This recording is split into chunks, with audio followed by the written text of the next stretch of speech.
நம் வருமானம் செலவாகாமல் இருந்தால் நாம் அனைவரும் கோடீஸ்வரர்கள்தான். ஆனால் நிஜ வாழ்க்கையில் என்ன நடக்கிறது? நாம் கஷ்டப்பட்டு சம்பாதிக்கும் வருமானம் மாதம் முடியும் முன்பே செலவாகி விடுகிறது. ஒரு நிமிடம் யோசித்து பாருங்கள். அந்த செலவுகளே நமக்கு வருமானமாக திரும்ப வந்தால் எப்படி இருக்கும்? சாத்தியமா? ஆம், சாத்தியம்தான். ஏனெனில் நாம் தினமும் செலவிடும் ஒவ்வொரு ரூபாயும் யாருக்கோ வருமானமாக மாறிக்கொண்டே இருக்கிறது. நாம் வாங்கும் சோப், பேஸ்ட், ஷாம்பு, மளிகை பொருட்கள் இவையெல்லாம் நமக்கு செலவு. ஆனால் அதே செலவு கடைக்காரருக்கு வருமானம், டீலருக்கு வருமானம், ஸ்டாக்கிஸ்டுக்கு வருமானம், கம்பெனிக்கு வருமானம். அதே செலவு பலருக்கு வருமானம் தருகிறது. ஆனால் செலவு செய்கிற நமக்கு மட்டும் ஏன் வருமானம் கிடைக்கவில்லை? இதற்கு காரணம் ட்ரெடிஷனல் மார்க்கெட்டிங் சிஸ்டம். இந்த முறையில் கஸ்டமர் என்பது பொருள் வாங்குபவர் மட்டுமே.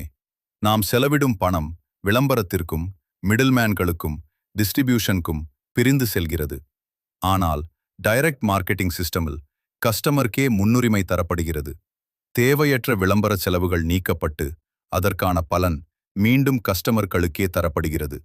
அதாவது நீங்கள் தினமும் செய்யும் செலவுகளே உங்களுக்கு வருமானமாக மாறும் வாய்ப்பு கிடைக்கிறது. நாம் பல ஆண்டுகளாக குரோசரிஸ் வாங்குகிறோம். ஆயிரங்கள், லட்சங்கள் செலவழிக்கிறோம். ஆனால் திரும்ப கிடைத்த வருமானம் 0. ஆனால் சரியான சிஸ்டமில் அதே செலவு உங்களுக்கு வருமானம் தர ஆரம்பிக்கும். அதற்காகவே கேவா ப்ராடக்ட்ஸ் ஒரு வாய்ப்பை வழங்குகிறது. விளம்பர செலவு இல்லாததால் ஒன்று வாங்கினால் ஒன்று இலவசம். அதோடு நாம் பயன்படுத்தும் செலவிலிருந்தே வருமானம் பெறும் வழியும் உள்ளது. சுருக்கமாக சொன்னால், உங்கள் மாதச் செலவிலிருந்து ஒரு சிறிய மாற்றம் உங்கள் பொருளாதார முன்னேற்றத்திற்கான கதவை திறக்கலாம். இது ஒரு சிறிய முயற்சி, நஷ்டமில்லாத முயற்சி. முயற்சி செய்ய தயாரா? தயாராக இருந்தால் எஸ் என்று கமெண்ட் செய்யுங்கள். மேலும் விவரங்களுக்கு வாட்ஸ்அப் செய்யுங்கள். தொடர்ந்து இந்த சேனலை பின்தொடருங்கள். உங்கள் செலவை உங்கள் வருமானமாக மாற்றும் வழிகளை தொடர்ந்து பகிர்கிறோம். Like, comment, subscribe. நன்றி, வணக்கம்.